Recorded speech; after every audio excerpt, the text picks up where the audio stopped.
Ah bah moi, quoi que je fasse, je veux gagner. D'accord. Donc qu'on joue à la pétanque, au yams, aux fléchettes et au foot. Une entreprise, il faut être vraiment fit, il faut être vraiment lucide, il faut être vraiment entraîné à l'impact. Les clients cachent collaborateurs. L'équation, elle est simple.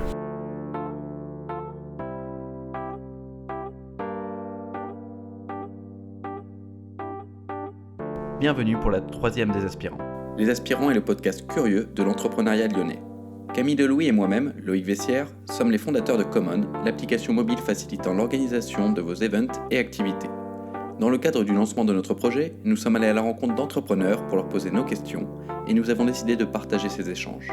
Conseils, expériences, bonnes pratiques, nous espérons que cela vous permettra de découvrir l'envers du décor et de répondre à vos questions si vous souhaitez vous lancer aujourd'hui ou demain. Nous vous donnons rendez-vous chaque mois pour découvrir un nouveau parcours de vie. Après avoir failli devenir sportif de haut niveau, il décide très tôt de prendre une autre voie. Il étudie le commerce et la gestion et fait ses premières armes dans la relation client chez Numéricable, Decathlon et Alliance, avant d'atterrir chez PSInet où il fera la rencontre de Thierry Coussy. Ensemble, ils décident de fonder IP-Line, une entreprise qui a compris en 2004 et avant tout le monde que l'accès des données informatiques, leur sécurité, leur intégrité serait l'enjeu de demain. Véritable expert et architecte des réseaux et systèmes et partenaire dans l'évolution digitale des PME et ETI, l'entreprise arrive vite en hypercroissance. Cette hypercroissance sera d'ailleurs couronnée d'un prix Pépite de la région en 2013. Lauréat de cette première édition, il en profite pour fonder le réseau du Cercle Pépite, dont il prend la présidence pendant 5 ans. Et cet invité pour la 3e des inspirants, c'est Franck Dunière. Bonjour Franck Dunière, comment vas-tu ? Bonjour Camille, ravi de te revoir. Alors, il faut dire aux auditeurs que Franck était mon directeur. Ça a toujours été une sorte de mentor dans mon parcours chez IP-Line. J'y suis resté 5 ans. Et donc, je suis ravi de t'accueillir chez moi. Et merci d'être venu. Bah, il se trouve que chez toi, c'est là où je suis né, sur la commune de Sainte-Foy. Donc c'est avec grand plaisir que je vais vous partager ces moments. Je suis très fan de podcasts. J'adore ce format. Et si c'est une manière aussi de relayer les bonnes informations du territoire économique, culturel et des événements, mais c'est avec plaisir. C'est top, on est ravis de t'avoir en tout cas sur ce podcast. Pour nous c'est le 3e, on était aussi fans de podcasts, donc c'est pour ça qu'on le fait. Donc d'abord on va commencer par une présentation rapide. Donc avant IP-Line, ce qui va nous intéresser c'est une présentation rapide avant IP-Line, mais c'est surtout après le lancement chez IP-Line et ta suite dans l'entrepreneuriat. Donc rapidement avant IP-Line, tu as fait quoi comme études ? J'ai fait un bac économique qui me permettait de, sans trop travailler, en lisant les Échos, la Tribune et en écoutant la radio et la télé, de me maintenir au niveau. Donc ça a été plus concrétiser l'intérêt que j'ai pour la société, comment elle fonctionne et les acteurs économiques. J'avais déjà ça depuis tout petit. Tu avais l'appétence pour l'entrepreneuriat, voilà, pour le monde du par business. Par contre, je n'avais pas l'appétence pour la théorie et l'école, c'était rapidement, je savais que ça irait pas très loin. D'accord. Par contre, je me suis inscrit à la fac, donc à Lyon 3, qui Oui. était une filière avec un DOG qui était assez court terme, qui était AES, donc Administration économique et sociale. Ça donne pas de métier, mais c'était dans la continuité de c'est quoi le rôle d'une entreprise, d'une administration et du social dans un territoire. Tu as été aussi sportif de haut niveau, notamment pour du foot. Je crois que tu as été allé assez loin dans le foot. Alors, ma culture, ma formation, mon management, mon entretien, mon exigence, elle est liée au foot. De 6 ans à 16 ans, j'ai pratiqué du foot. C'était, je vivais pour le foot et beaucoup d'entraînement, beaucoup de compétitions dans mon club, en sélection et puis des détections tous les week-ends, tous les stages pour retrouver mes opposants de l'OL. Je les retrouvais dans la même équipe, on jouait ensemble, des gens qui ont fait des carrières plutôt de très haut niveau. Et moi, c'est vrai qu'à 15 ans, je voyais bien que ça pouvait le faire, que j'aurais pu en faire ma profession, mais je voyais aussi tout ce que je pouvais louper dans la vie. Parce que j'étais déjà dans un rythme que je trouvais très intrusif, très fréquent, trop intrusif dans ma vie d'ado. Et donc, j'ai décidé d'arrêter. C'est quoi qui te manquait ? C'est ce côté social ? C'était le côté all-in. Vraiment, je sentais qu'il y avait peut-être autre chose qui me développerait aussi, qui m'équilibrerait. Et je savais aussi qu'une carrière était liée aussi à des rencontres, à la santé. Et puis que c'était pas forcément tous les meilleurs qui passaient et qui en vivaient bien et combien de temps. Donc voilà, la chance que j'ai eue, c'est que mes parents m'ont laissé libre de ce choix, alors que beaucoup de parents font plutôt porte au pinacle. Et du coup, par procuration, poussent les gamins. Et moi, ils m'ont dit... Parce qu'eux, ils rêveraient d'une carrière ou d'un truc comme ça, quoi. Par procuration, souvent. Ouais. Et petite question, dans le sport, ce qui t'intéressait le plus, c'était le côté compétiteur ou c'était le côté dépassement de soi ? Moi, quoi que je fasse, je veux gagner. D'accord. Donc, quand on joue à la pétanque, au yams, aux fléchettes et au foot, alors ça, c'est ma première vie, quand j'étais encore en très grande forme et ainsi de suite. Donc, ça, on reviendra peut-être sur la fin, comment je gère aujourd'hui cette frustration, parce qu'il y a quand même... une petite mort de la compète, il faut la marquer. Donc j'ai été élevé, cultivé à la compète, que ce soit avec un brassard ou en coaching ou dans des clubs toujours très impliqués, parce que moi je n'envisageais pas le sport sans résultat. Et tu restes toujours très sportif actuellement ? Oui, alors beaucoup moins que par le passé, mais je m'en sors plutôt bien. J'ai 50 ans dans 3 mois. Et je peux encore bien secouer des petits jeunes. Tu fais quoi ? Tu cours ? Tu fais du squash notamment, non ? Voilà, du squash. Tu secoues des petits jeunes au squash, il paraît. Il paraît, il y a des petits jeunes un peu insolents dans la boîte qui m'avaient taquiné. Et bon, après, j'ai repris la raquette dans ma bonne main pour leur dire que s'ils marquaient des points, c'est que j'avais changé de bras. Bon, plus sérieusement, voilà, l'entretien fait partie, pour moi, on va arriver sur la partie économique, business. Une entreprise, il faut être vraiment fit, il faut être vraiment lucide, il faut être vraiment entraîné à l'impact, conscient des enjeux, des objectifs. Bien sûr, c'est un effort collectif, mais il y a toujours du leadership. Il ne faut pas être surpris parce qu'en face, il y a des oppositions, il y a des gens ambitieux aussi. Il faut accepter de se prendre des brins. D'accord, juste avant d'arriver sur l'entrepreneuriat, je voudrais qu'on revienne sur tes années en salariat. Donc, tu as fait Numéricable. Oui, donc là c'était porte-à-porte, comme il n'y avait pas à l'époque de diplôme par alternance, ce format qui m'aurait bien convenu. Du coup, après la fac, je suis allé faire l'armée, je n'ai pas réussi à me faire réformer. D'accord. Donc j'ai vu sur le côté, on peut faire beaucoup de sport et on peut faire du tir de précision à 200 mètres. Donc je me suis dit, allez, c'est intéressant, le tir au FAMAS, c'est le seul truc qui m'a intéressé, mais tu ne peux plus le refaire dans ta vie. T'étais où ? J'étais à Clermont-Ferrand. 92e RI ? Ouais, d'accord. Avec des gens qui étaient persuadés qu'on était en guerre. Il est de Clermont-Ferrand, c'est pour ça. Du Puy-de-Dôme. Donc on a beaucoup dormi au Mont d'Or ou Sancy dans la neige et rarement à la caserne. Mais bon, il a fallu le faire. C'est une belle expérience pour toi ? Oui, parce que tu te rends compte que tu as beaucoup d'atouts dans ta vie et qu'il y a des gens qui n'en ont pas et qu'à un moment donné, il faut démarrer. Quoi. Il paraît que c'est un brassage social, ça apporte beaucoup ça aussi. Oui, parce que y a des gars qui arrivaient des Antilles, d'autres qui ne savaient pas écrire, d'autres qui n'avaient pas de famille. On se rend compte de l'état d'une société parce qu'il y a une classe d'âge qui arrive. Et je voyais bien que moi j'étais hyper équipé pour la vie par rapport à... Donc ça développe de l'entraide, donner un coup de main, éviter qu'il y en ait un qui fasse saccager, de l'empathie. Moi, le collectif, c'est assez facile. Donc c'était rapidement, je suis devenu le leader de la garnison et puis je gérais un peu les sergents agressifs avec des gens un peu démunis. D'accord. Et ça, je déteste les gens qui abusent. Un côté un peu protecteur du plus faible. Ouais, parce que je trouve que c'est un peu facile, et on le voit dans la société, c'est un peu facile de s'en prendre aux faibles, et puis à un moment donné, il faut aussi s'interposer pour ne pas laisser se faire certaines choses. Oui. Je dirais même pas que lutter contre les injustices finalement. Oui, ça c'est un truc, c'est compliqué pour moi. Je dirais même pas que du plus faible. Moi, je trouve que dans l'entreprise, c'était quand même assez protecteur et assez empathique avec toutes les équipes, donc que ce soit des gens qui allaient pas bien comme des gens qui allaient bien. C'est vrai que tu passais plus de temps finalement avec des gens qui allaient pas bien pour essayer de les rehausser, mais voilà, c'est hyper intéressant, on voit bien ton esprit. Du coup, après, il y a eu le porte-à-porte. Voilà, donc ça a été mon alternance, si tu veux, puisque en fait, je frappais 200 portes par jour, et l'objectif, c'était de faire un contrat. Donc forcément, 200 portes, il n'y en a que 20 qui s'ouvrent, et puis dans les 20 qui s'ouvrent, tu fais une déballe, tu fais ton argumentaire, tu as 3 chaînes télé à vendre, c'est à un moment donné, soit on passe un bon moment, on rigole, soit on fait un contrat.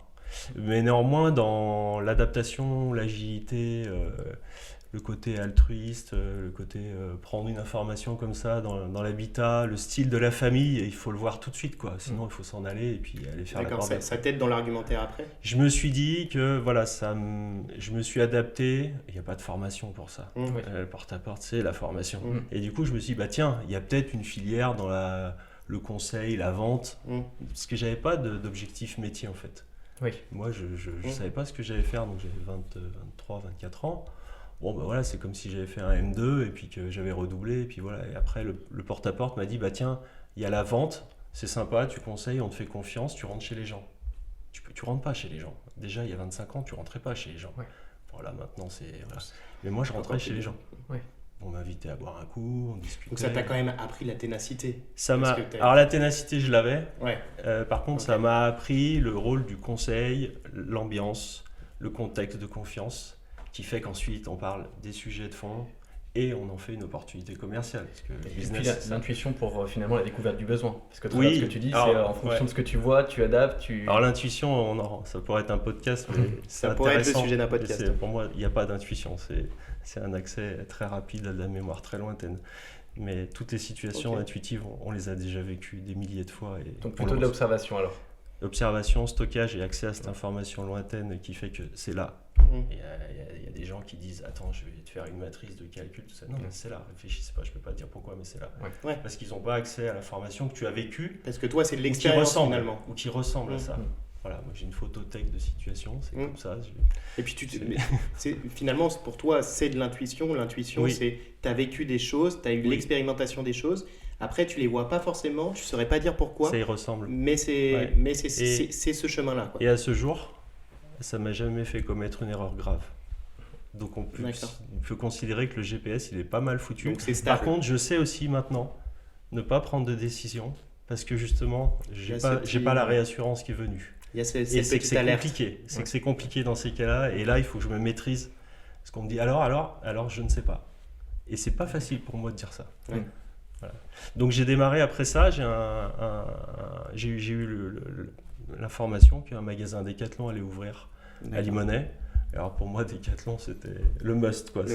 Bah oui, les clients ils viennent, la marque est sympa, on était tous un petit peu du même âge, un peu tous paumés, genre bon, premier accès à l'emploi, c'est pas trop ce que tu vas faire, mais chez Decat, tu es tout de suite responsable d'un rayon, des approvisionnements, d'un service client. Puis le côté sportif qui devait en plus pas gâcher l'histoire. Et évidemment, je pouvais tenir beaucoup de rayons, parce que c'était mes pratiques, je faisais encore 15-20 heures de sport par semaine, quoi. Donc je travaillais autant que ce que je pratiquais, et puis il y avait vraiment une communauté de sportifs. C'était le 132e magasin à l'époque, je crois que c'est 5 ou 6 fois plus maintenant, mais il y avait vraiment le truc, tu dis, voilà, là je suis bien, quoi. Là, pour démarrer ma carrière, je suis bien. T'avais quel âge à peu près pour donc, Decathlon, c'était en 96, donc j'avais 25. Ouais. 25 ans. Donc, c'était... Donc, belle expérience, t'es resté combien de temps là-bas ? Je suis resté 3 ans. 3 ans où j'ai fait de la vente, j'ai fait de la responsabilité de rayon, des remises de caisse, des événements, des raids inter-Decathlon, type raid gauloise, où vraiment là tu te fights. Et du coup, je retrouvais la compète. Magasin contre magasin, et ça c'était top. Tu retrouvais cet esprit-là que tu avais aimé. Je partais vraiment, la notion de team building avant l'heure finalement. Oui, c'est une entreprise qui est visionnaire, la famille Mullier, donc Auchan et ainsi de suite. Ils nous faisaient écrire une vision à 5 ans, on a créé le Trocathlon par exemple. Ils nous l'ont fait, on a dit, et si les gens ils pouvaient ramener du matériel en échange d'un bon d'échange. Tu disais la famille ? Mullier, c'est eux qui ont créé Decathlon. C'est fondateur d'Auchan et du groupe Decathlon et de Leroy Merlin et de Noroto, je crois. Parce que Decathlon est super novateur dans ses produits aussi. Il y a des produits qui sont... Alors, c'est là où à un moment donné, quand je suis arrivé au mode, on ne gagne pas énormément d'argent parce qu'on travaille 25 heures, surtout le samedi, donc c'est un petit peu contraignant. Et là, il y avait une opportunité peut-être de rentrer dans une équipe plus développement de produits. C'était les premiers cardio-fréquence-mètres, la nutrition, les GPS, ça commençait à arriver, les VTT commençaient à avoir, et les vélos de route aussi d'ailleurs, parce qu'ils sponsorisaient déjà une grosse équipe, genre AG2R ou autre. Donc il y avait vraiment des pros qui venaient s'équiper chez Decathlon. D'accord. Alors qu'à l'époque, c'est t'as loupé ta vie, t'achètes un produit Decathlon. Non, il y avait vraiment des produits excellents. Donc je me suis posé la question avant d'aller plus loin. C'était de dire, tiens, il y a des product managers, il y a des designers, il y a des passionnés qui essayent les produits. Ça m'aurait tenté. Et j'ai un de mes clients récurrents qui m'a dit le jour où tu veux faire autre chose et arriver dans une vente plus dure, pour ton apprentissage de la vente, j'ai un bon job, appelle-moi. Et donc c'était aux AGF, qui est devenu aujourd'hui le groupe Alliance. D'accord. C'était un client, il venait tous les samedis, on parlait de tout, il m'aidait des fois à mettre en rayon, c'était devenu un pote. Et effectivement, l'équipe de vente cherchait beaucoup de conseillers en prévoyance, donc pour l'invalidité, l'accident et le décès. D'accord. Donc, des gros sujets. Effectivement, plusieurs intérêts pour moi dans ma stratégie d'apprentissage de la vente.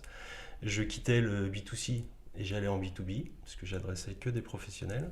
D'accord. Souvent des petites structures, donc restaurateurs, tabac, boulanger, plâtrier et peintre, profession libérale.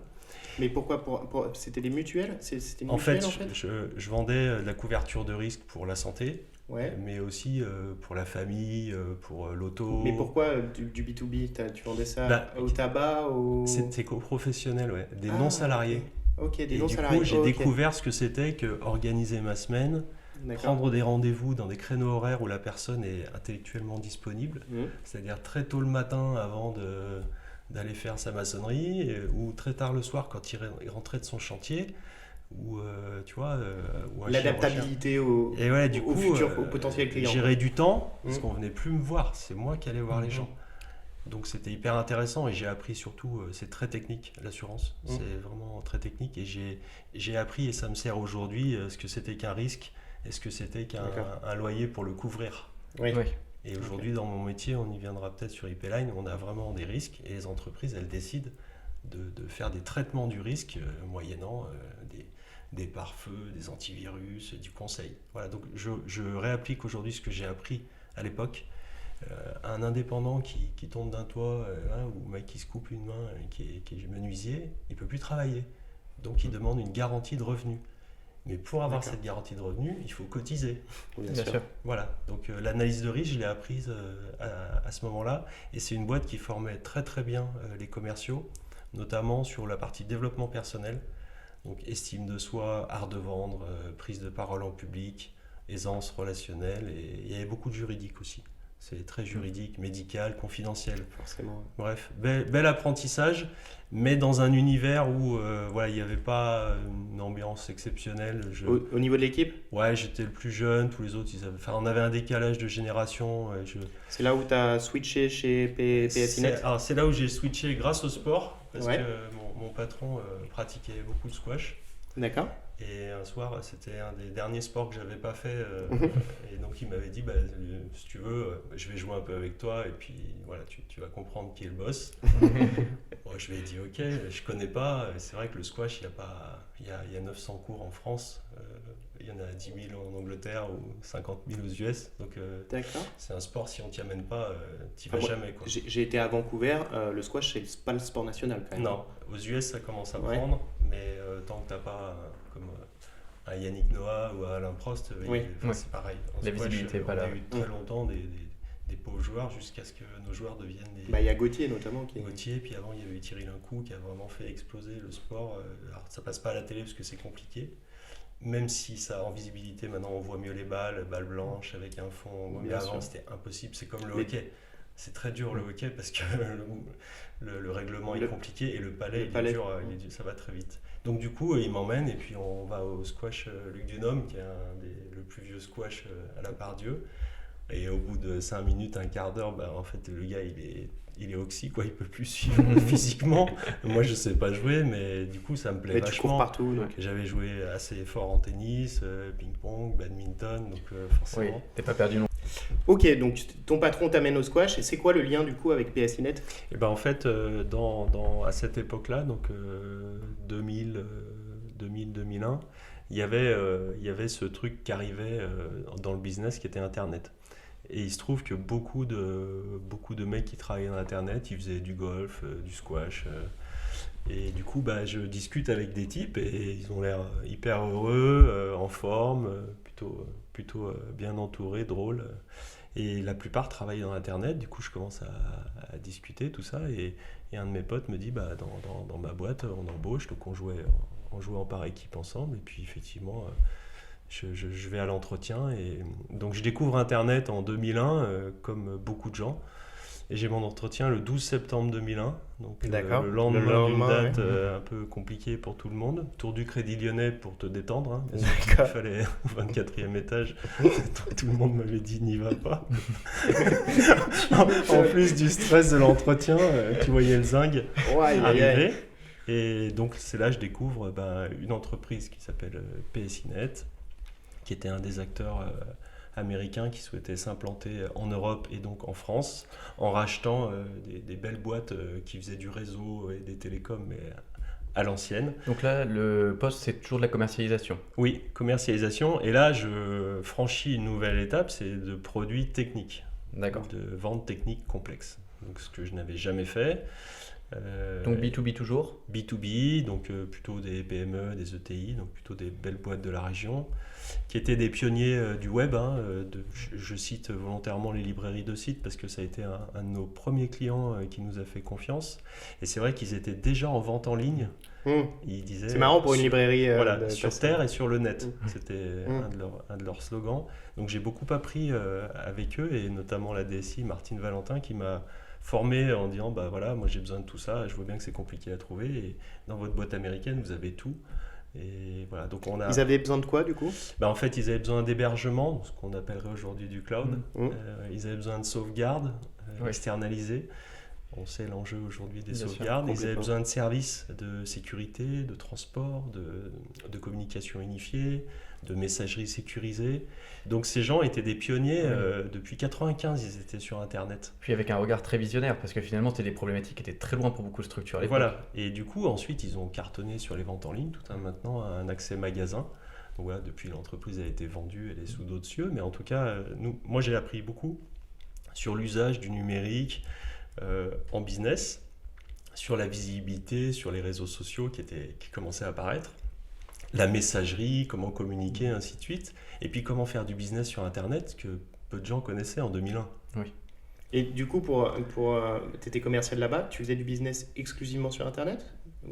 En fait, on avait aussi d'autres clients de type Pomagalski, qui font des transports de skieurs et autres par télécabine, aussi télécabine urbain. Donc eux, ils transportaient des données, ils envoyaient des pièces du bureau d'études, des documents, des schémas et ainsi de suite. Donc on avait l'aéroport de Saint-Exupéry. Donc vous aviez le réseau, On avait le l'hébergement, réseau, l'hébergement, la la sécurité. sécurité, la téléphonie. la Donc, téléphonie. c'est vrai que c'était tout nouveau. Mhm. Alors c'était sur au mieux des ADSL, mais souvent des liaisons spécialisées qui coûtaient très très cher. La fibre n'existait pas au sens client final, mais bien sûr ces boîtes avaient déjà de la fibre dans le monde entier. Oui. Il y avait 900 points de présence, 900 POP PSINet dans le monde. C'était un des gros acteurs.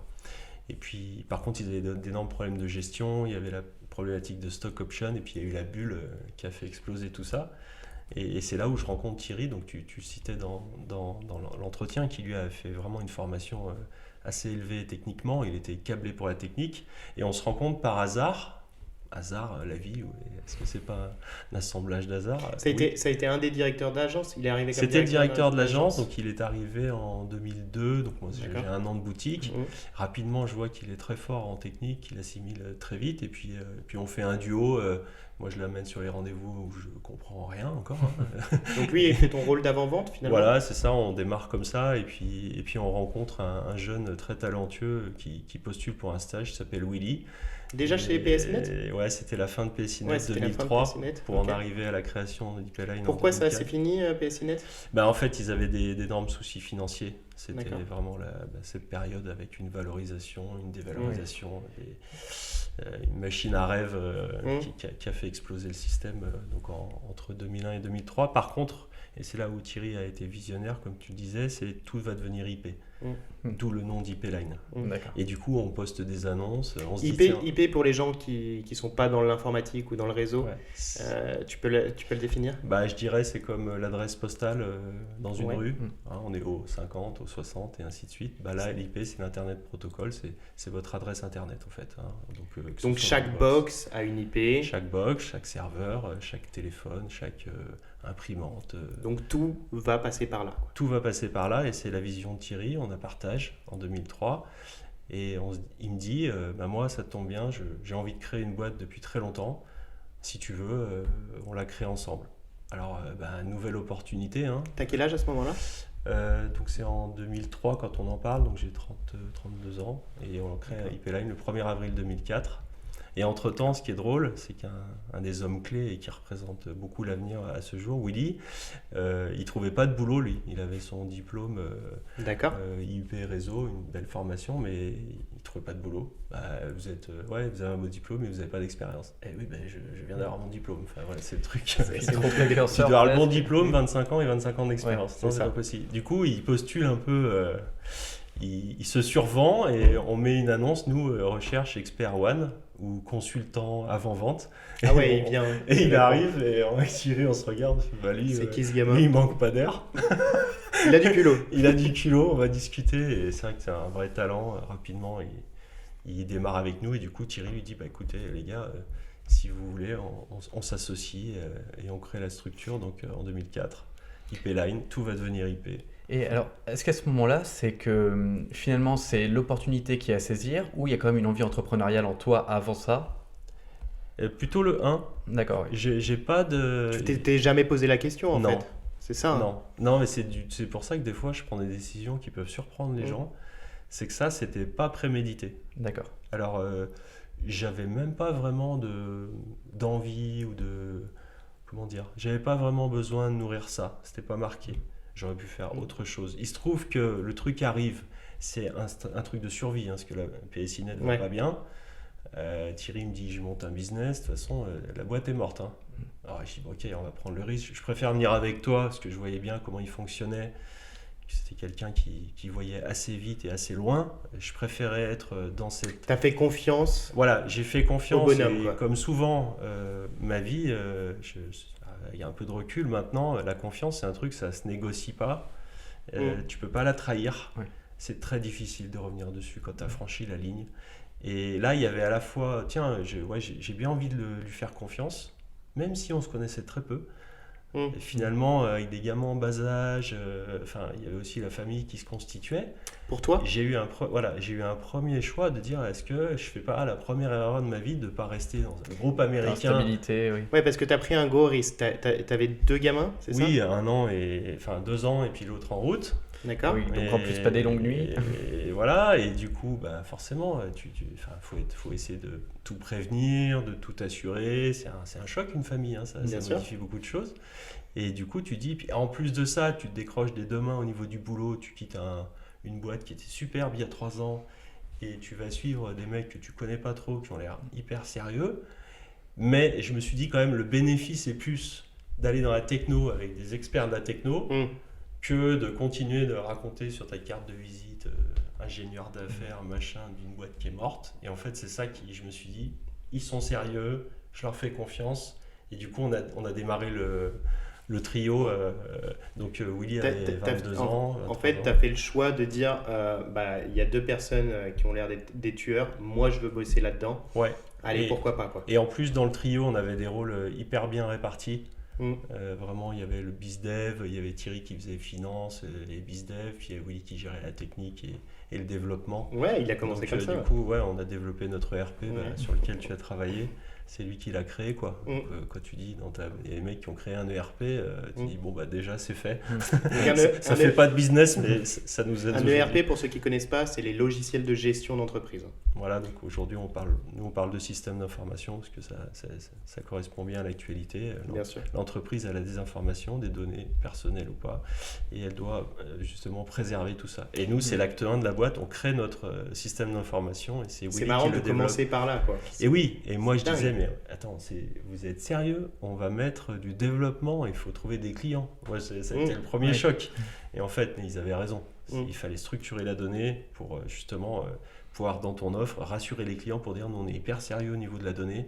De ce fait, travailler avec IP-Line, qui avait 6 mois, c'est pas un risque. Ouais. Ça permet aussi d'optimiser la recherche client derrière. Voilà, donc ouais, j'ai découvert les technologies, ils m'ont beaucoup appris, hein, ainsi que Michel Tiburn, qui est toujours parmi nous, qui était le directeur technique de PSINet. Et on est resté en contact. C'était le directeur technique de PSINet Ouais. Europe, non? C'était, oui, sur les data centers, où il était vraiment sur un très ok. gros poste. Et c'est quelqu'un qui était vraiment, c'est assez remarquable, c'est technophile mais pédagogue, ce qui est assez rare. Parce que souvent, les technophiles t'emmènent dans des zones, ok, tu peux pas comprendre. Ils parlent leur jargon. Ouais. Donc Michel, Thierry et Willy m'ont beaucoup appris parce que c'est très technique Internet. Pas plus aujourd'hui qu'il y a 20 ans. Donc la chance que j'ai eue, parce qu'il faut quand même une partie de chance, c'est que j'ai démarré avec beaucoup de gens. Personne connaissait Internet en fait. Ouais, c'est ça. Donc du coup j'ai beaucoup lu Internet pour les nuls, comment ça marche le soir, parce qu'en fait... Tu t'es renseigné de ton côté en fait. Ah bah oui, parce que là, obligé. Quand tu montes une boîte... Même avant chez PSINet? Il n'y avait pas de formation. Il n'y avait pas de formation, Non, c'était... en fait, il y avait tellement de demandes que, en gros, tu ne justifiais ni de tes prix, ni de ton offre. C'est ça. D'accord. Donc c'était... Et du coup, comment vous avez démarré? Vous vous êtes pas versé un salaire tout de suite, j'imagine? Non, comment on a été... Comment tu as été rémunéré par rapport à ta famille Ouais, c'est ça. Donc du coup, oui, faut remplir le frigo, comme on dit. À un moment donné, ouais. Du coup, on a bénéficié d'un dispositif qui s'appelle Acre. Alors, je sais pas si ça existe toujours. Ça existe toujours. J'en profite actuellement. Voilà. Du coup, quand on s'est fait licencier par PSINet, qui fermait l'agence de Lyon de toute façon, et du coup, on avait des droits qui se sont constitués au chômage. Et le deal, c'était pendant X mois, je serai au chômage, mes créateurs d'entreprise, donc j'irai travailler chez IP-Line. Et en contrepartie, les ACDIC ou Pôle emploi, droits au chômage, ça s'appelait, seraient versés, et du coup l'entreprise n'aurait pas de salaire tout de suite à me verser. D'accord. Donc on s'était mis d'accord sur une période de démarrage, dès qu'on peut, mais moi je disais à peu près 12 mois. Réceptif derrière. J'avais dit, on monte une boîte, donc là on se met en mode prise de risque. Ouais, et moi j'avais dit pendant 12 mois, ce que me verse le Pôle emploi, ça va, c'est pas, voilà, mais ça va, ça passe. Et j'allais juste pointer comme quoi je n'étais pas demandeur d'emploi, mais créateur d'entreprise. Oui, là où aujourd'hui tu t'actualises sur Internet. Voilà. Et là, quand tu vas à La Réunion, qu'il y a vraiment des gens qui cherchent un emploi, tu te dis, t'as bien fait de monter une boîte, parce que je voudrais pas être dépendant de ce tour de table pour trouver un job. Oui. C'est ce que je me suis dit à chaque réunion. Ok, t'as pris un risque vraiment très élevé. T'as aucune visibilité, est-ce que tu vas t'en sortir, tu vois. Mais par contre, quand j'allais au Pôle emploi, je disais, bon, je pointe là, mais moi j'ai des clients à aller chercher, on a monté une boîte. Donc ça m'a quand même, un peu comme l'armée, je me suis dit, putain, t'as pris un risque, mais t'as quand même deux roues sur la route, et t'es pas dans le fossé. C'est autant un risque qu'une stimulation finalement. Moi je fonctionne bien à ça. C'est ce que j'allais dire. Si un an après, imaginons que IP-Line n'avait pas marché, est-ce que ça t'aurait pas, t'aurais fait autre chose, mais est-ce que ça t'aurait pas appris énormément? Est-ce que c'était pas une superbe aventure? Oui. Alors l'avantage c'est qu'en plus les débuts ont été catastrophiques. Rien ne s'est passé comme on a pu l'envisager. On a eu des conflits, on a eu la totale. Et du coup, il n'y a pas eu de zone. Vous avez eu des poursuites aussi juridiques? Ouais, il y a eu des bagarres sur des contrats. Enfin voilà, notamment avec PSINet. Avec PSINet, puisqu'on avait une distribution de produits qui nous ont retirés parce qu'ils avaient été revendus entre temps. Du coup, ils nous ont coupé les revenus. Oui, parce que à la base, vous étiez agent. Voilà. Ouais, à la tour du Crayon. Ouais, ça voilà. Que PSINet vous sponsorisait un peu. Voilà, c'est ça. C'était dans le deal. Et vous vous êtes retrouvé après dans un appart. On s'est retrouvé dans un appart prêté par le papa de Thierry qui a dit je vais aider mon fils parce que son entreprise elle a plus de quoi travailler. Donc on est passé en mode Koh-Lanta en fait, directement. En mode dans le garage dans la Silicon Valley. C'est pareil, ça, quoi. plus de bureaux, plus de clients principal et du coup il a fallu qu'on produise des services, qu'on se loge et qu'on continue de recruter, et ça a duré 3 ans. D'accord. Alors on en parle aujourd'hui sur 17 ans. Mais c'est très joli dans le storytelling. Ça crée beaucoup de solidarité parce que là, tu n'as plus rien que on va y arriver. Et tous les jours, tu te dis on va y arriver.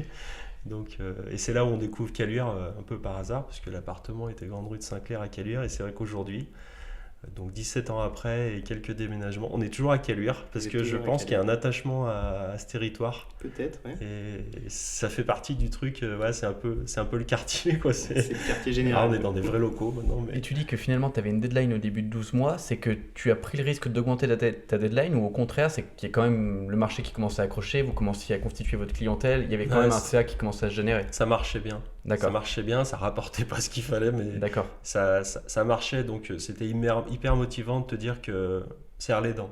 Oui. Ouais. C'est comme quand tu fais un test En fait, vous Cooper aviez- ou tu vois, Vous aviez des signaux positifs, ouais, pas la ça rémunération. ramenait pas un Voilà. euro, mais tu disais Oui. c'est pas mal, Ça va marcher. ça va le faire, Mm. ça va Oui. le faire les gars, faut tenir. Ouais. Et dans un effort, que ce soit en course à pied ou vraiment quand vraiment ça fait mal, tout le monde a mal. Et à un moment donné, tu dis c'est bon, je vais Faut que je gérer. te passe ça. Les hormones arrivent, tu commences à être bien, et puis tu es vraiment bien quand ça s'arrête. Mm. Mais en fait, Ça a mis 3 ans. Ça a mis 3 ans à 3 se- ans et je à dirais même s- 5 à pour s'équilibrer. dire Ouais. vraiment le gros risque de pérennité, mois le mois, on l'a levé vraiment au bout de 5 ans, D'accord. quand on a pu vraiment... Toi, tu as été rémunéré au bout de combien de temps? Au bout d'un an. Au bout d'un On a an tenu le- Ouais, vous avez on a tenu la- On a tenu voilà, parce que voilà, c'était vraiment... Ok. Et quand tu dis au bout de 5 ans, c'est que même quand vous alliez voir des institutions financières pour vous soutenir, des choses comme ça, il n'y avait pas de porte qui s'ouvrait ou... Alors en fait, nous on était un peu agriculteurs, on n'est jamais allé voir un établissement financier. D'accord. On a dit, Ils sont en capitaux propres. hein. ouais, Oui. on prend ce qu'on peut se payer et on a recruté des gens aussi on disait l'histoire. J'ai aucune visibilité, mais viens, il fera bon à être là dans quelques années. Donc et c'est ce qu'on s'appliquait à nous, si tu veux. Donc le côté C'est un vraiment peu- aventurier, de se dire, bah voilà, Ouais. je vois qu'il y a quelque chose et il faut qu'on tente encore Et plus, c'est et on vrai continue que- la croissance. En fait, vous avez mis vraiment une grosse culture là-dedans. J'ai l'impression que Ouais, c'est- que- survie que- quand même. que- hein. ouais, mais que Mais- ce côté galère survie, bah, ça fait partie de votre storytelling, ça fait partie de votre culture profondément. Et quand vous recrutez maintenant, c'est un passage obligé. Moi, j'y suis passé. Oui. Et du coup, il y a toute cette culture qui est inculquée aux nouveaux arrivants. Et on se sent vraiment faire partie comme dans une famille. Hmm. Et on est tous dans le même bateau, on va tous galérer, mais on est tous là pour un objectif. Bah c'est ce qui est génial dans une entreprise au sens de créer, d'entreprendre, de prendre des risques. C'est vraiment le plus important, c'est de dire à un moment donné, tu vises ça, tu sais que tu vas avoir plein de haies, plein de barrières, tu vas te faire découper, ça va pas du tout se passer. Mais quand tu dis je garde mon cap, globalement, il y a de fortes chances que tu y arrives plutôt que je n'ai pas de cap. Oui, Parce que je n'ai pas de cap, tu peux arriver à quelque Ouais. chose, chose, mais pas forcément quelque chose de pérenne. Et c'est vrai qu'avec toutes les difficultés qu'on a connues pendant les 5 ans, ça a développé beaucoup de solidarité Mhm. et d'entraide.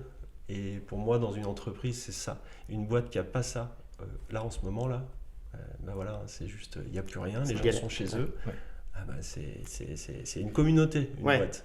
Et alors nous, on adore ça et on est loin d'être parfait parce qu'il y a des fois, on doit être des ignobles, affreux patrons. Mais sur le cap, on a plutôt tendance à annoncer les bonnes routes. L'agenda, on le connaît plus ou moins, hein, parce que des fois, il faut faire un peu plus de kilomètres pour arriver, mais l'endroit, le lieu de la réunion, destination. ouais. la Bien sûr. destination, on l'a. C'est hyper important. Et ça. des fois, on trouve un chemin qui est un Mhm. peu plus chaotique que celui prévu. Des fois, il est super agréable et on y va encore plus lentement parce Mhm. que c'est bon. Donc voilà, et c'est ça qui est assez magique Ouais. versus tout le côté stressant, l'incertitude. Mais en fait, ça dépasse largement ce côté certainement dopant de la prise de risque, l'adrénaline du risque. Et en préparant ce podcast, je suis tombé sur une interview de toi où tu disais inventer l'entreprise de demain. Est-ce que ça passe par là? Est-ce que finalement c'est un peu cette métaphore-là? Et oui, parce qu'en fait, tous les jours, tu sais pas ce qui va se passer. Oui. Il y en a avec qui tu le partages et d'autres avec qui tu le partages pas parce que ça va les mettre en vrille. Et le premier, c'est toi. Bien sûr. Si toi, tu n'arrives pas à gérer cette incertitude, moi, ça me fait avancer l'incertitude. Je trouve ça drôle de ne pas savoir. Parce Oui. que des fois, quand on sait les choses, on peut être vraiment influencé dans ses décisions. Donc il y a des choses qu'il faut accepter, il y a des choses qu'il faut anticiper pour pas prendre une grosse claque. Mais l'entrepreneur, c'est quelqu'un qui dit, ok, le lundi soir, tu décides quelque chose, le mardi matin, il faut réviser la décision. Et ça convient pas à tout le monde. Moi, ça me fait rire. Faire ce qu'on appelle des pivots.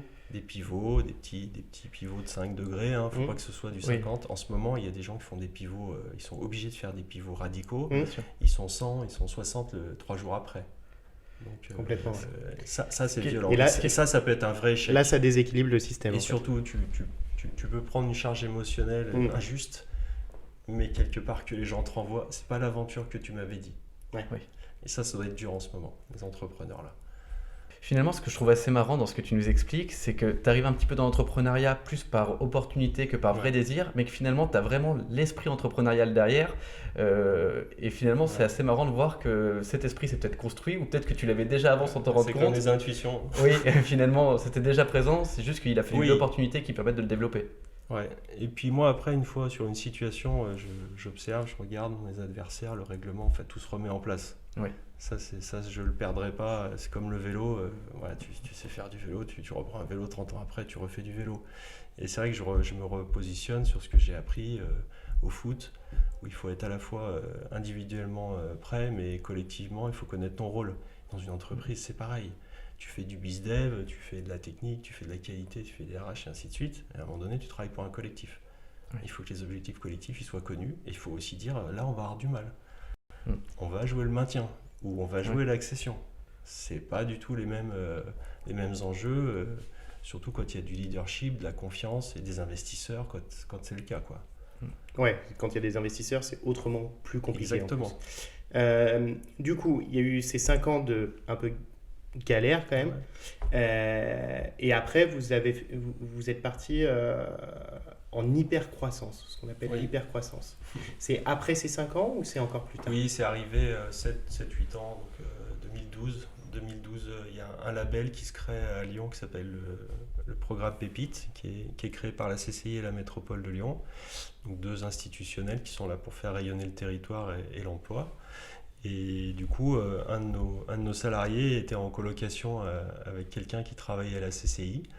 Et tous les soirs, il disait j'ai trouvé une boîte, c'est fou, machin, c'est génial, je m'éclate et tout. Puis elle lui a dit on peut le citer? Ah oui, c'est Cédric. Ouais. Cédric Lejeau. Cédric Lejeau et Florence Rava, donc, qui vivaient ensemble en coloc. Ils étaient peut-être 3 ou 4, je sais pas, mais en tout cas, ils étaient au moins 2. Et du coup, Florence qui travaille à CCI, elle lui dit écoute, ta boîte géniale, là, tous les soirs tu nous fais le truc, qui remplisse ce dossier, on va voir si c'est des pépites.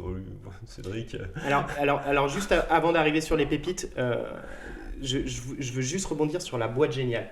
Cédric disait la boîte géniale, on était en 2012, moi je suis arrivé à ce moment-là, et c'est vrai que ce que j'ai ressenti, c'est vraiment une culture forte, on l'a dit, et du coup, comment vous êtes arrivé à instaurer cette culture à chaque personne? Parce que tout le monde était acquis à une cause, on n'était pas forcément hyper bien payé, mais par contre, on se donnait à 200%. Moi, ça a été une réelle formation pour moi, IP Line, et pour ça je vous en remercie, mais comment vous êtes arrivé à créer cet esprit de communauté, de groupe, un peu comme maintenant les entreprises, on dit des entreprises du futur, il y a Loïc qui a dit ça, vraiment des entreprises où vous portez l'attention sur les salariés pour qu'ils s'y sentent bien, pour qu'ils n'aient pas la boule au ventre le dimanche soir, et qu'ils soient vraiment hyper contents de venir travailler, voire de rester travailler le soir. Ouais, alors plusieurs sujets, hein, c'est vaste, hein, c'est limite philosophique ça, je pense, mais c'est beaucoup lié au management et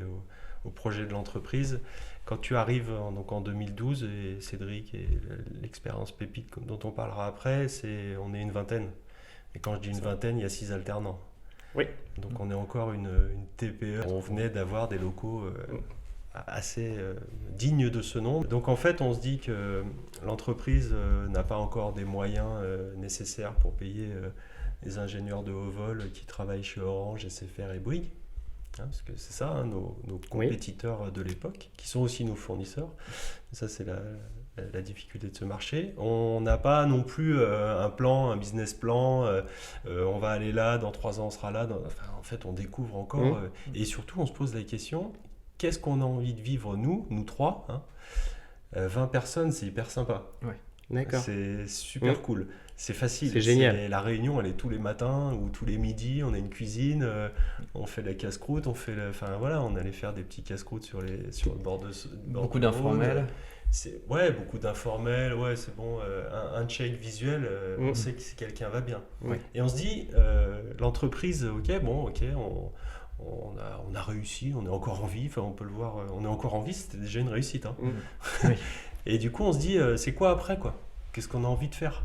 Est-ce qu'on a envie de grandir et se mettre aussi dans des difficultés, le management, de changer de mode ? Est-ce qu'on a envie de rester en l'état ?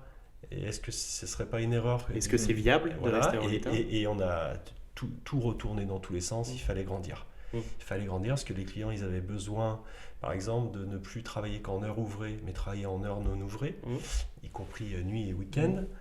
Donc forcément, à 20, avec un service technique de 5 personnes, décemment, c'est pas possible. Donc c'est parti de là. On a dit, bon, ok, maintenant on envoie. On va refaire une autre histoire, on sera un petit peu plus nombreux, puis d'ici quelques années, on sera peut-être 35, 40, voilà, c'était déjà, waouh, doublé, il faut redéménager, waouh, mince. Et du coup, voilà, c'est la période où je rencontre Camille, jeune étudiant en école de commerce, en alternance. C'est la même période que je le rencontre. Avec qui on fait du phoning. Exactement. Et des belles séances de phoning. J'ai commencé en commerce par la Télépro là-bas. C'est le porte-à-porte, en fait, Oui. le phoning. C'est génial. Moi, je me marre et lui aussi, parce qu'il faut le faire en se marrant. Sinon, il ne faut pas le faire. Sinon, la faut pas le Télépro. Et du coup, on faut le faire en se challengeant. On était un groupe de commerciaux où on se et lui, il était challengeait. particulièrement sournois parce qu'il préparait ses coups bien avant. Et il obtenait bien les résultats quand il fallait. Il avait des statistiques hallucinantes. Je savais que derrière, il y avait de la préparation, il y avait beaucoup d'intuition aussi. Il nous guidait vers des beaux groupes. Et c'est vrai qu'on a fait des jolis hold-up. En 2012. Notamment avec Boucherie André. Et voilà, on est qui sont toujours clients et ils sont ravis. On est arrivé d'être quasiment dans les derniers tours en fait. C'est ça. Donc voilà, c'est ça le business. T'es pas forcément le bienvenu, tout le monde a fini son tour de table, puis t'as un nouvel acteur et puis on reprend les cartes et tous les autres ils ont peur quoi. Bah, c'est ce qu'on a fait ensemble. Et tu vois, 8 ans après, ils sont toujours clients. Donc, du coup, ouais. Pour revenir à la question, comment vous avez vraiment instauré cette envie de faire plaisir aux employés en fait? Alors ouais, c'est un peu faire plaisir, je sais pas si pas c'est faire ça, plaisir, mais on s'est dit il faut qu'on amène autre chose. Le management bienveillant en tout cas. Voilà, il faut qu'on amène autre chose, il faut qu'on annonce ce qu'on veut faire et on a dit on va faire grandir la jeune génération, on va leur confier les rênes, on va leur confier des responsabilités alors qu'ils sont bâchés dans beaucoup d'entreprises. Et nous, on va dire, l'avenir, c'est vous. Par contre, on va faire du mentorat, du tutorat, du parrainage, de l'alternance et ainsi de suite. Parce qu'une manière de grandir, c'est de former au savoir-faire. Et pour moi, l'alternance et le transfert de savoir-faire, c'est une filière d'excellence. Parce que tout ce que tu sais faire à 3, tu le confies à 6, puis à 12. Et tout le monde grandit ensemble. Et tout le monde grandit ensemble. Tout le monde n'y arrive pas. Parce que tout le monde ne sait pas aussi transmettre, tout le monde ne sait pas recevoir. Et puis des fois, c'est les deux qui ne vont pas. Mais globalement, ça, c'est ce qu'on a très bien réussi. Et du coup, cette culture de l'entraide, de l'accompagnement, ah ouais, tu fais comme ça, on peut faire plus vite ou on peut faire mieux. Hop, tu donnes des tips. Partage, ouais. Le partage, le système d'information qui nous donne des méthodes. Donc tout ce que vous avez construit dans les 50 galères, à savoir le système d'information, la galère et s'entraider, ça en revient à votre management d'aujourd'hui. Voilà, et aujourd'hui, à cette époque, ça nous a permis de diffuser, de faire confiance à des jeunes qui étaient plutôt en difficulté ou qui arrivaient pas dans des bonnes histoires. Et nous, on a dit, l'avenir, c'est vous. Et c'est là où on a commencé à travailler sur la communauté, les Happy Liners, la Happy Life et tout ce qu'on peut dire d'avoir un job intéressant avec une REM dans la plaque et puis faire le parcours qu'on doit faire. Et puis le jour où tu parcours, tu le fais dehors, Ouais, vous étiez vachement aussi concentré sur le développement de chaque individu finalement. Oui. Parce que vous avez fait des séminaires pour les employés, pour bien comprendre les caractères de chacun, pour bien que chacun s'adapte à l'autre. Votre mot, c'est s'accorder. S'encorder et s'accorder, c'est très important dans votre culture. Du coup, c'est hyper intéressant de se dire, si mon employé est bien, ça veut dire qu'il est bien là où il est, ça veut dire qu'il va aussi donner des heures, donner de son temps et donner de son implication. Et c'est ça qu'on recherche aussi chez une équipe. Et vous avez réussi à faire ça en fait. Et d'autant plus qu'au final, moi je suis persuadé que le client, il le sent. Oui. Et que le collaborateur, il est fier. Et qu'au final, ça rentre du cash. Donc c'est client, cash, collaborateur. L'équation, elle est simple. Le client qui est content, qui est satisfait du service, ça c'est ma culture que j'ai découvert chez Decathlon, il revient, il ramène des gens. Ouais. On va appeler ça du parrainage, mais en fait, peu importe, il revient en famille, il revient avec des potes. Et du coup, le collaborateur, il dit mon travail est apprécié. Il y a de fortes chances Il- qu'économiquement ça tienne. Juste quand il dit il ramène des gens, c'est il prescrit la solution, c'est ça? d'autres Oui, gens. tu sais comment on vendait. Hein. Bien sûr. Je t'ai parlé de plusieurs cas. Quand les gens quittent des sociétés, ils reprennent d'autres jobs, ben, les premiers qui rappellent, c'est nous. Mm. Ça ne veut pas dire qu'on est seul, ça ne veut pas dire qu'on est les meilleurs, ça ne veut pas dire qu'on est parfait, mais Ça veut dire que vous avez réussi. disons qu'on a mis une petite adhérence, une Mm. bonne adhérence positive à la relation, et ils nous challenge, ils nous demandent où on en est, ils voient qu'on a grandi depuis, qu'on s'est étoffé, qu'on Vous fait aviez- du 24/7. Vous aviez déjà des grands groupes à Oui. cette époque-là. Oui, mais jamais assez pour dire tu rembauches 20 personnes, puis 100, Bien sûr. puis machin. Bien Donc, sûr. voilà. Donc la culture, on l'a développée en mode ça va être notre méthode, ça va être notre marque employeur. Et c'est à ce moment-là qu'on développe la marque employeur, aidé par le gain du label Pépite qui nous Mhm. permet de financer un concept de communication en 2015.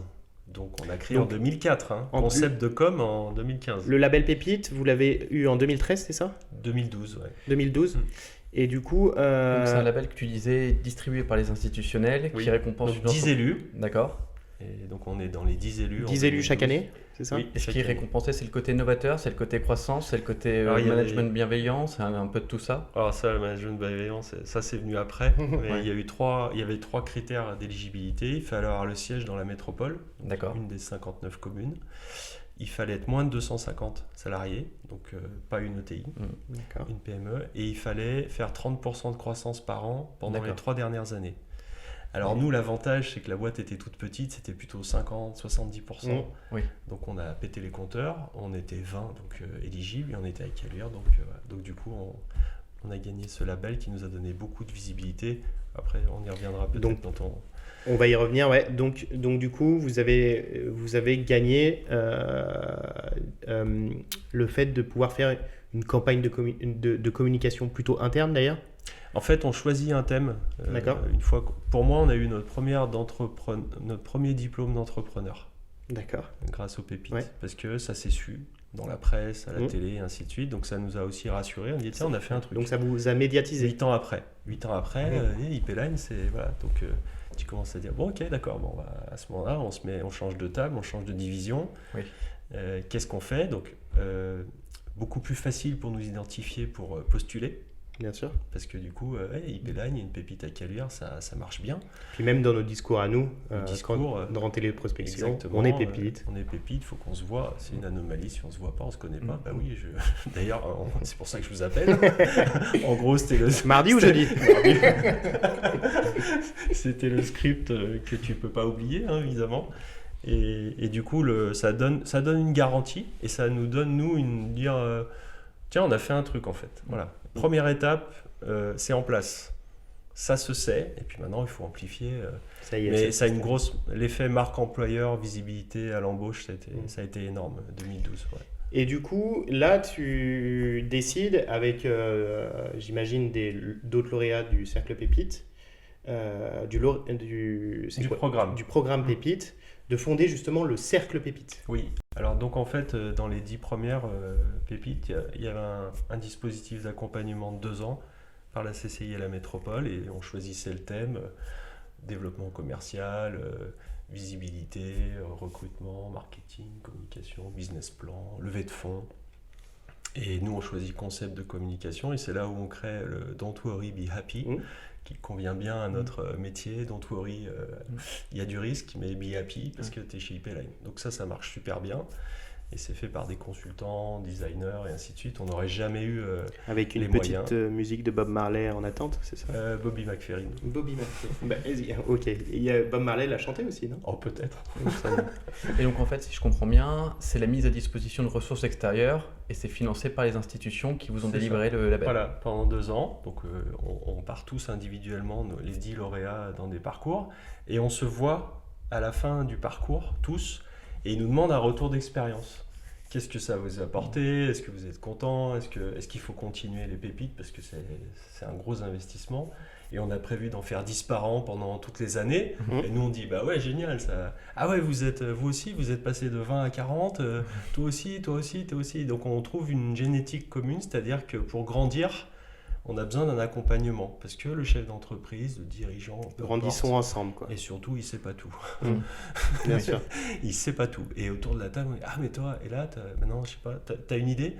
Ah ouais, ben attends, ça j'ai fait ça il y a 2 ans, c'est un fail, faut pas faire ça. Par contre, ensuite j'ai fait ça. Donc en fait, on développe une communauté d'entrepreneurs avec un truc, on est né pépite, donc pépite un jour, pépite toujours. Voilà, je suis obligé parce que c'est notre marque. Et du coup, à l'issue des 2 ans, on est 2 ou 3 avec Louis Verret, enfin des gars, Rémi Rochon qui étaient là au tout début, et on se dit, si on continuait.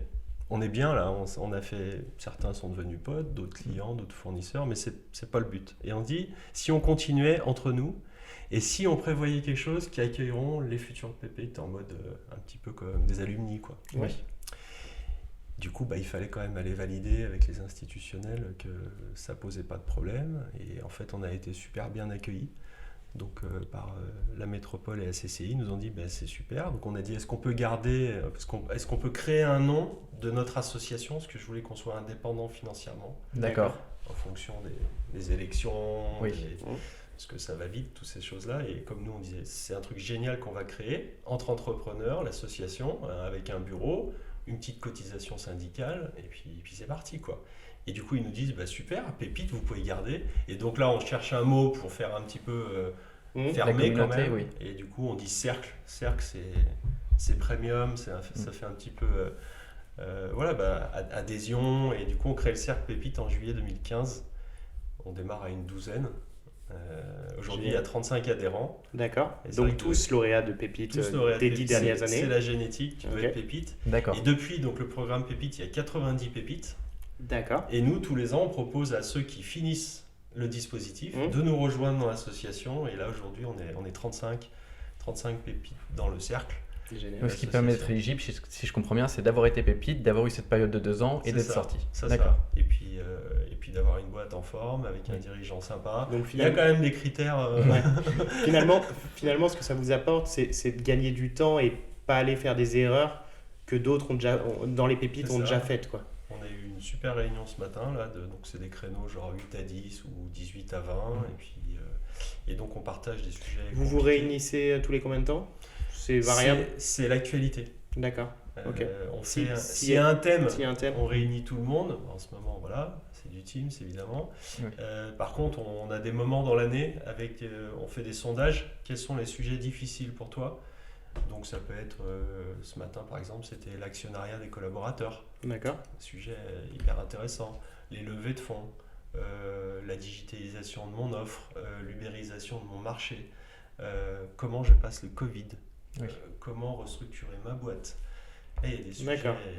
Et du coup, pépite, il y a des sujets un petit peu chauds en ce moment. Il y a quand même une crise sanitaire. Les gens qui travaillent dans l'aéronautique et l'industrie des bateaux ou de ces choses-là, ou l'événementiel. 0 commande. Ouais, c'est ça. Comment tu passes? Mais même pour des entreprises, même dans le digital comme vous, vous avez aussi des problématiques comme le télétravail. Il y avait, vous aviez peut-être un peu de télétravail avant. Là, c'est du jour au lendemain. Il a fallu passer en télétravail directement et comprendre ça. Comment vous avez fait, vous, chez IP-Line comment vous vous êtes organisé? Vous n'avez pas mis de monde au chômage technique? Non, parce qu'on avait plus de travail qu'avant. D'accord. Donc décemment, on n'allait pas aller frapper des aides que dont les autres ont besoin. Parce que le numérique a explosé à ce moment-là. Tout le monde avait besoin de réseau, tout le monde avait besoin d'héberger des données, de les sécuriser. C'est une période paradoxale parce qu'en fait, il y avait tout ça là, dans le contexte opportunité. Et la menace, c'était est-ce qu'on va tenir la route? Est-ce qu'on va être payé? Oui. Et tous les paradoxes, les gens sont loin, mais est-ce qu'ils travaillent? Enfin, je veux dire, c'est compliqué, hein, c'est que de la confiance. C'est ça. On revient au sujet tout à l'heure, parce qu'il y a plein de gens qui pensent que quand les gens sont chez eux, ils ne travaillent pas. Oui. Et là, ça part mal. Hein. Si, en ce moment, il y a des situations atomiques, parce que il y a plein de boîtes qui ne sont pas prêtes à ce niveau de confiance. Surtout que c'est ce que disait Camille, vous aviez déjà commencé à faire un pas là-dedans Oui, avant la crise finalement. Nous, c'était un jour par semaine Ouais. hyper normal, 2 jours pour certaines fonctions, en fonction du trajet, de la fatigue, du format familial, des horaires. Tu fais la queue de 8 à 9. Bien sûr. À un Oui. moment donné, peut-être qu'il vaut mieux arriver Ouais. à 11 et partir à 20, selon ton métier. Et peut-être qu'il vaut mieux venir à 7h et partir à 16. Nous, on n'a jamais eu d'horaire. Du On coup, n'a pas vous avez, de- alors vous que- avez oui, un peu pardon, cette mais- expérience de Ouais. télétravail, Ça a été quand même... mais je pas, dis pas que c'est facile. mais pas d'une hein. telle ampleur en fait. Pas aussi violent, Mm. pas aussi dans le temps. Hein. Mm. Un week-end, un dimanche, il faut décider que le 16 ou le 17 mars, Mm. 75 personnes restent à la maison et 5 personnes sont en mode commando Oui. pour une Mm. période indéterminée. T'as plus Et les réunions 65 physiques d'échange, t'as plus le... Alors, c'est là où ça devient dangereux, notre côté très communautaire. Oui. C'est que là, aujourd'hui, il s'est éloigné. Bien sûr. D'accord. Et c'est un des Oui. points sensibles en ce moment. C'est que la culture IP Line, l'ambiance et l'exigence, hein, Bien l'ambiance sûr. professionnelle, sympa et l'exigence, on l'a plus.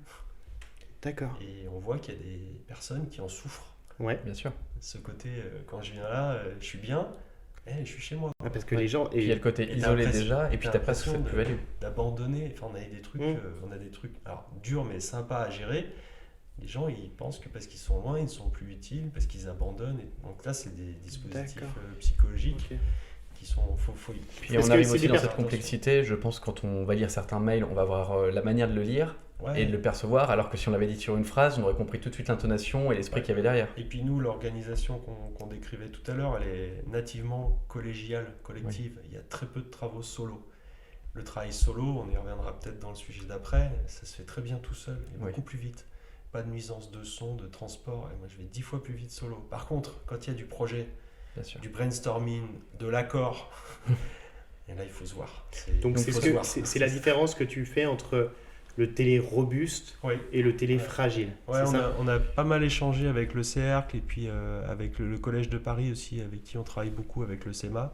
Et il y a eu des thématiques, il y a eu vraiment des gros témoignages de qu'est-ce qui rend le télétravail plus efficace Mm. et ce sur quoi il faut être très vigilant, le télé fragilisant Oui. le travailleur. Donc une Et fois donc- que tu as passé la confiance de dire ok, je sais que mes équipes travaillent, Oui.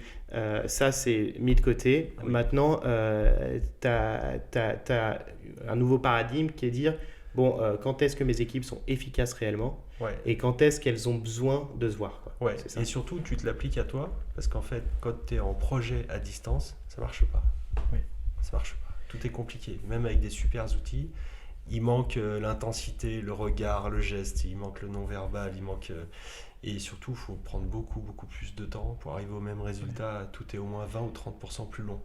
Oh, c'est incroyable et c'est agaçant. Donc ça Alors, la c'est question- C'est le Vas-y. téléfragile, ça, pour moi. Et donc la question va être très simple, mais la réponse va être très dure. Finalement, il y a une partie qui fonctionne mieux, et ça tant mieux. Par contre, sur la partie qui fonctionne moins bien, comment l'améliorer? Quels sont les outils que vous avez mis en place? Quelles sont les solutions vers lesquelles vous tendez ou vous êtes en train de réfléchir? Je pense qu'en termes d'outils et de solutions, il n'y en a pas vraiment, parce qu'on est plutôt très bien équipé. C'est juste le rappel de consignes de base. Hein. Respectez l'agenda de la visio. Oui. Préparez vos meetings, soyez concentrés et envoyez pas des... En fait, c'est toutes les petites nuisances qu'on peut tolérer dans une réunion. Et en fait, on a quand même une oreille qui est hyper active, on est en train de faire autre chose. Ça arrive à tout le monde. bien L'attention, sûr, elle baisse. bien sûr. À distance, ça explose tout de Bien suite. sûr. Tu décroches tout de suite. Donc du coup, il y en a qui s'embêtent, il y en a qui s'énervent, il y en a qui décrochent. Il y en a Alors, qui éteignent C'est le l'écran, problème et- de la maison. Ouais. Tout le monde n'est pas équipé de la même manière. On Bien parle sûr. même pas de la connexion, parce que globalement, mais il y a encore des zones un peu compliquées. Mais ne serait-ce Bah, que l'écran ici, et- ça vient de passer en fibre. Avant, c'était en ADSL, mais loin. Juste pour revenir sur le télé robuste et le télé fragile, le télé robuste, tu le définirais comment? Comment tu dis ça, c'est du télé robuste, ça, c'est du télé fragile? C'est selon la typologie du travail, c'est selon l'avancée des projets, c'est selon Ok. si tu as quelque Bah, chose je- à faire très précisément et d'autres que tu as à construire pas à pas avec une autre communauté. C'est ça. Qu'est-ce qui est... Moi, je vais t'expliquer comment je l'ai contourné, hein, parce que je suis concerné aussi. Le matin, les gens, ils savent que je suis au bureau. Donc D'accord. là, c'est le côté Donc là, tu vas collégial. en présentiel. Je mets dans mon agenda présence à Caluire. D'accord. Donc là, c'est les rendez-vous imprévisibles. Tiens, t'as 5 minutes, t'as 5 minutes. Et ça, c'est pas possible à distance. Oui, c'est vrai. Donc les gens le savent. Quand le truc, on n'avait pas rendez-vous, mais il a besoin de parler, hop, on vient me voir, ainsi de suite, et vice-versa. Et l'après-midi, souvent, je suis dans mes tâches solo, où j'ai besoin de personne, et j'abats ma to-do. Ok. Donc ça, c'est ce que je me suis appliqué à moi, c'est-à-dire que j'ai une partie disponible pour l'imprévisible. Ok. Et là, tu te mets dans une équipe, tu donnes un coup de main, tu réfléchis avec eux, tu regardes l'ambiance et tout ça. Et puis l'après-midi, c'est pas tous les jours, mais c'est du travail à abattre, quoi. Et là, ça va super vite. Ouais. Parce qu'il n'y a aucune nuisance. Il n'y a pas d'interaction. Machin, tu te lèves, tu vas te faire un thé, machin, un petit gâteau, hop. Donc en gros, quand tu as une to-do très précise, chez toi, c'est magique. Chez toi, vas-y. Ou ailleurs, hein, pas forcément chez toi. mais travailler. Solo où tu n'as pas de nuisance, on va dire. Donc tu n'as pas de besoin d'interaction finalement, ou moins.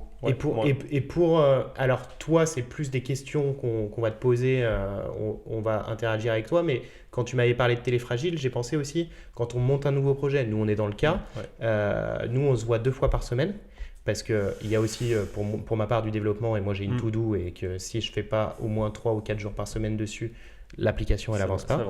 Donc du coup, on a trouvé ce rythme-là parce qu'on a énormément de sujets à traiter, et du coup, c'est pas possible de pas se voir. Non, je suis d'accord. Moi, je dirais, faites au moins mi à distance et mi en collégial. C'est exactement notre format. Parce qu'il se passe plein de choses et la rencontre, le moment, hop, tiens, tu regardes un regard, une influence. T'as raison, on va pas faire. Je vois que ça te va pas. Et puis c'est là où on crée le plus et où on avance le plus finalement dès qu'on a besoin de justement d'échanger. Donc pour éviter ces travers-là, il faut extrêmement bien s'organiser. Et le temps, ça se négocie pas. Et moi, mon temps, je sais où je peux le perdre, me perdre, mais j'ai besoin de le perdre parce que je réfléchis à d'autres choses. Et il y a des moments où je dois être hyper efficace, cadré à la minute, parce que là, je suis efficace et je suis programmé et c'est dur de venir me chercher parce que je suis concentré à la tâche. Après, c'est mon organisation. Hein. Il y en a qui vont me dire, moi je fais au fil de l'eau. Au final, les projets ils avancent des fois pas du tout. L'agenda, il est explosé. Tu as oublié la finalité du truc. Voilà. Donc je pense qu'il faut quand même être encore plus concentré, encore plus exigeant personnellement pour être justement disponible pour les autres dans le cadre d'un travail d'équipe, d'un nouveau projet où il faut vraiment 5-6 personnes. Mais à distance, c'est pas possible. C'est impossible. C'est impossible. Quand on lance des projets clients, il y a un bon de commande, il y a celui qui va délivrer, il y a celui qui va approvisionner, il y a celui qui va diriger. Si ces 3-là, je te parle même pas du client, il faut aller faire la réunion de lancement. Et quand on a eu dû à faire à distance, c'était une catastrophe. Ouais. C'était une catastrophe. Ah bon, vous êtes sûr? On avait dit ça? Oula. Ça part mal. Et finalement, dans la psychologie des collaborateurs, il y a quand même cette complexité. Alors, de se dire, ce que tu disais tout à l'heure, c'est que même si ce n'est pas le point de vue que vous pouvez en avoir, certains peuvent se dire, tiens, ils pensent que je travaille moins bien ou que je suis moins efficace, etc. Est-ce que chez vous, ou même dans le cadre du cercle, vous vous rendez compte qu'il y a un turnover qui s'est créé, ou au contraire, les gens préfèrent rester et avoir plus de stabilité, ils disent, j'ai mon emploi, je ne veux pas le perdre? Il y a un petit peu de tout. En ce moment, on entend surtout bouge pas, tu as vu le contexte? Mais il n'y a jamais eu autant de rotation. Ah ouais? Donc, pas chez nous, globalement. Donc voilà, je pense qu'il faut un petit peu de recul. La tendance, le gros plouf dans la piscine, c'est on serre les fesses, bouge pas. En fait, globalement, ça bouge beaucoup. Parce que les gens, ils sont sur une introspection depuis 1 an. Ils se sont posés les questions, et puis le lendemain, et puis le soir. Et puis, mais dans ces cas-là, ils changent. Et souvent, ça pousse. Ils changent complètement de vie dans ces cas-là. Ils peuvent changer de vie, ils peuvent changer et dire ok, c'est bon, ils restent pas plus. Ils restent pas dans le même domaine généralement. Voilà. Après, tu peux dire aussi je change de poste dans ma boîte, j'ai jamais osé et j'y vais, c'est le moment. N'oubliez pas tout ce qu'on a dit avant. À un moment donné, il vaut mieux prendre un risque que le statu quo. Bien sûr. Parce que quand on suit le flow, si t'es pas sur la bonne vague, tu vas faire un truc qui est pas très kiffant. Tu prends un risque, donc tu prends une bonne tarte peut-être. Par contre, la page elle est blanche et tu peux dire ok, ça y est, j'ai l'impression de reprendre en main. Après, ça dépend aussi où tu en es dans ta vie, dans tes peurs. Et c'est vrai que le contexte d'incertitude durable, isolé, ça fait un cumul de risques. Là. La santé psychique des gens est très, très en danger là, actuellement. Et puis on n'a pas envie de se dire je regrette de ne pas avoir tenté ça ou pas. Alors après, c'est la notion de regret. Et du coup, tu parlais de psychisme des gens, et notamment qu'il il y en a qui ont perdu cet esprit de communauté avec le télétravail. Est-ce que c'était des gens déjà plutôt seuls chez eux ou ils étaient en couple ou Alors, c'est là où est-ce que ça touche on tout va le monde pas dans la vie perso des gens. Non, mais tu sais à peu près. Non. Moi pas trop. Non, pas trop. Enfin, moi c'est pas Ok. pas trop ma cam. Ceux avec qui on va un peu plus loin, je sais. Mais c'est vrai que c'est pas quelque chose que j'essaye de partitionner. Par contre, quand on doit traiter, on se rend compte que la situation peut être intenable avec des gamins en bas âge, avec, notamment avec aussi. un conjoint qui est Donc ça peut toucher. dans une activité ça peut toucher. médicale, l'autre il revient geek. Ça peut toucher tout le monde en Ça fait. peut toucher tout le monde. Je pense qu'il faut partir du principe de précaution, de dire ouais, il a l'air tellement solide qu'en fait il est en train de s'effondrer. Après, il y a le côté durable, les perspectives, la santé de ta boîte, les informations que tu donnes. On a quand même des sujets qui rassurent les gens, mais on est quand même face à cette incertitude. Enfin, c'est un chaos, quoi. C'est quand même un chaos expérimenté ou inexpérimenté. On est dans une situation, vous le voyez avec les étudiants, les personnes âgées, Bien sûr. les gens ils se défient du regard dans la rue parce que tu es un peu trop près. Ou parce que tu tousses. Puis l'autre responsable de la situation. Le nombre de personnes. T'as toussé là Quand on... T'as toussé là J'ai même pas fait exprès. Quand on est dans le bus et je tousse, j'ai Donc, 3 personnes qui se retournent. Donc voilà, c'est un contexte qui est explosif. Donc il faut encore plus prendre de temps, rappeler pourquoi on est là, pourquoi il est important justement de faire des bons choix, de prendre son temps, de bien travailler. Je pense qu'il y a encore plus de pédagogie, en tout cas c'est ce qu'on essaye de mettre en œuvre pour que chez nous on n'ait pas au moins ce souci de visibilité sur l'entreprise. On est très vigilant, on est très prudent parce qu'aujourd'hui on est 80 et voilà, à l'époque on faisait peut-être 4 ou 5 millions d'euros, aujourd'hui on en fait 12 de chiffre d'affaires.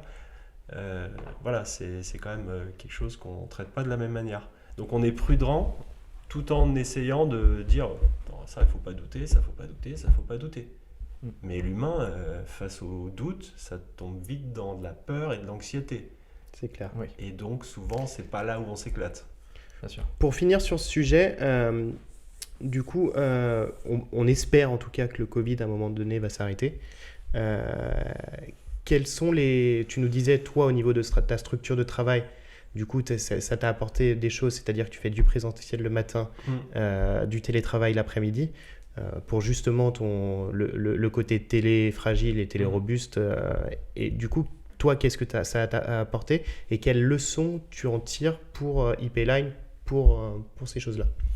Nous, dans la mesure où le service client il est rendu, les collaborateurs ils sont dans un endroit sain au bureau, c'est-à-dire qu'on est entre 5 et 10, pas plus.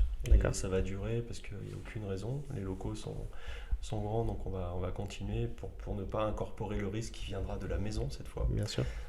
Et parce que les vaccins, tout ça, ça va être encore compliqué pendant plusieurs mois. Je crois pas en la magie. Et du coup, nous, on essaye de s'organiser à une échéance au mois le mois, de se coller aux directives de l'État quand même, parce qu'il faut quand même, en tant qu'employeur, tu es censé préserver les gens, tu es censé mettre à... Donc on a tout ça, tout le dispositif. Moi, la période, je la vis comme une grande, un peu comme de la poudreuse. D'accord. Toi qui adores la neige, c'est très moelleux, c'est très bizarrement. Moi, je vis ça comme un écrin un petit peu moelleux, en coton. C'est-à-dire qu'il y a moins de bruit. Ouais, c'est vrai. Et moi, je suis assez sensible au bruit. Ok. Donc, apaisant. D'un autre côté, des fois, c'est un peu flippant parce qu'on a l'impression que le monde s'est arrêté. Oui. Enfin, tu n'écoutes pas les médias, parce qu'il y a beaucoup de bruit dans les médias. Alors, je podcast beaucoup. Moi, je consomme en fonction de ce que j'ai à nourrir. Et en plus, en ce moment. Oui, mais... Je vais pas ouvrir... J'adore les grandes gueules des RMC. Ouais. En ce moment, j'y vais mollo. Ok. Parce que... J'aime pas du tout.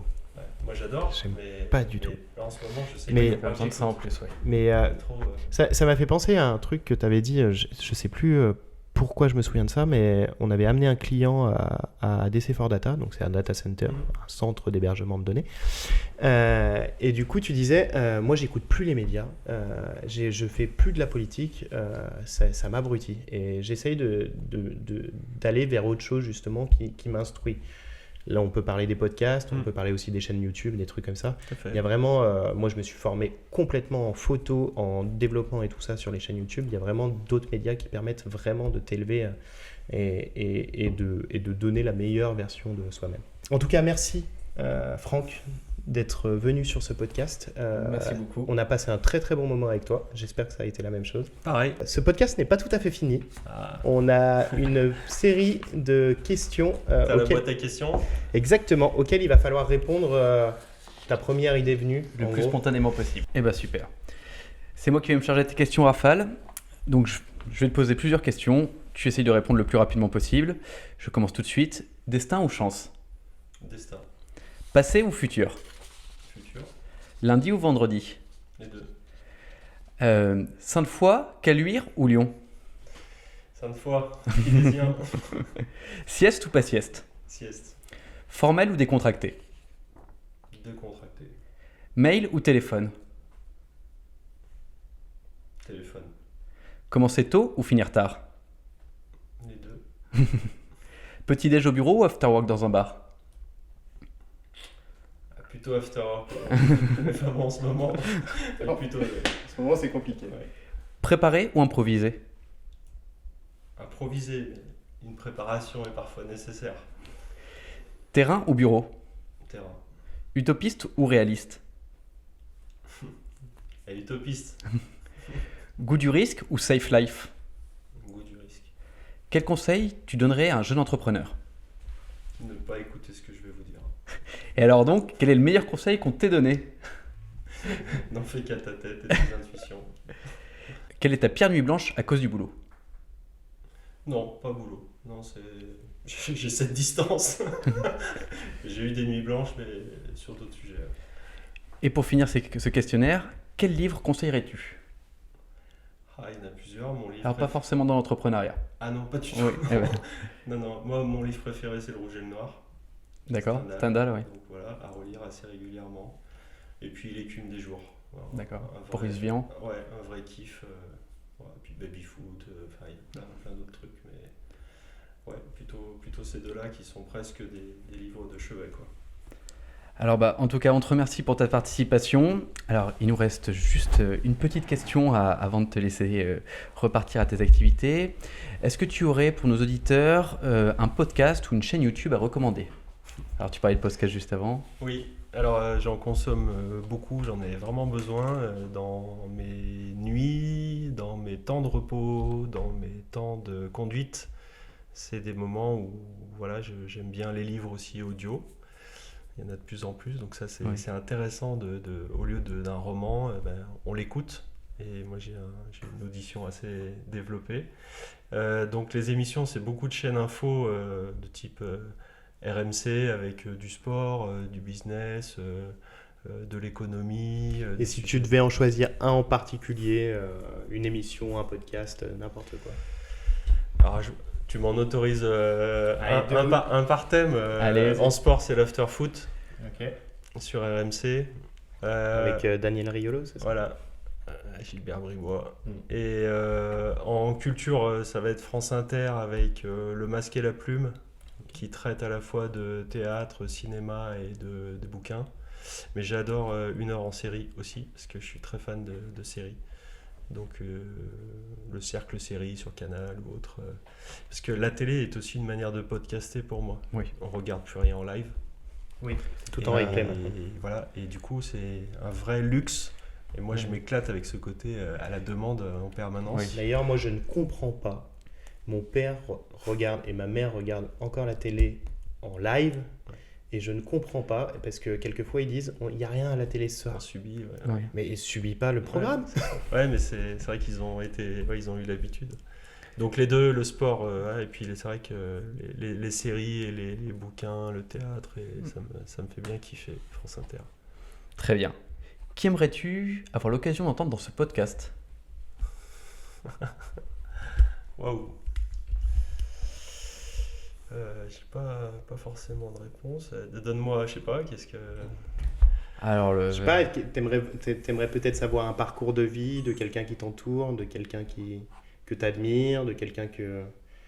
Ça peut être faisable ou pas faisable. On peut ne pas...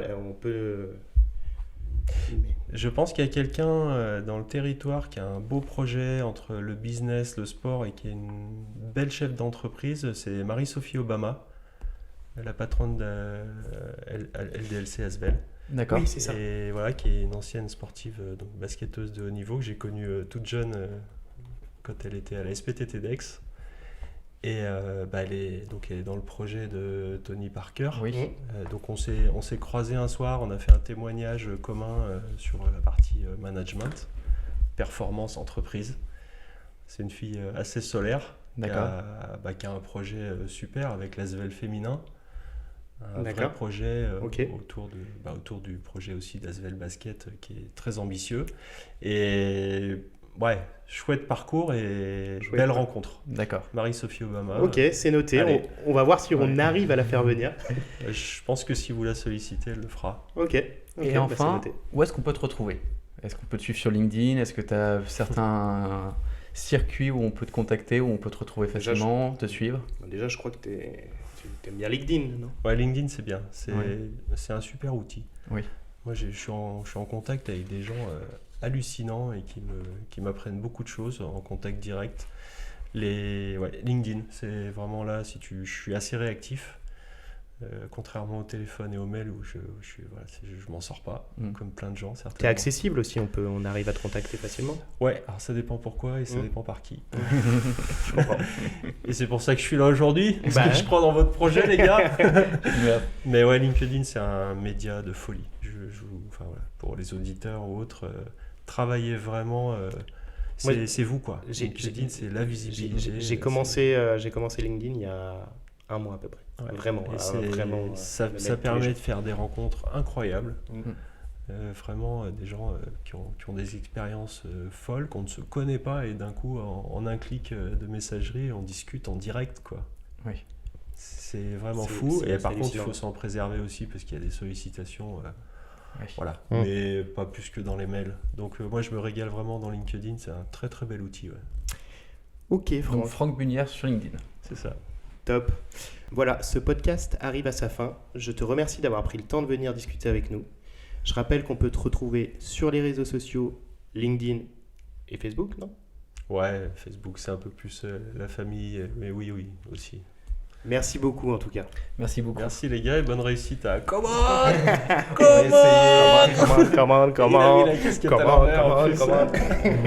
Oh bah nickel. Good. Super. Cet épisode touche à sa fin. Merci de l'avoir écouté jusqu'au bout. Nous espérons que vous avez appris autant de choses que nous. Si ce podcast vous a plu, n'hésitez pas à vous abonner et à nous mettre 5 étoiles ou un pouce bleu. Cela nous aide beaucoup. Vous pouvez aussi nous suivre sur Instagram, LinkedIn et Facebook sur Les Aspirants. On se retrouve le mois prochain avec une belle surprise. On vous embrasse. Et n'oubliez pas, de la curiosité naît l'envie.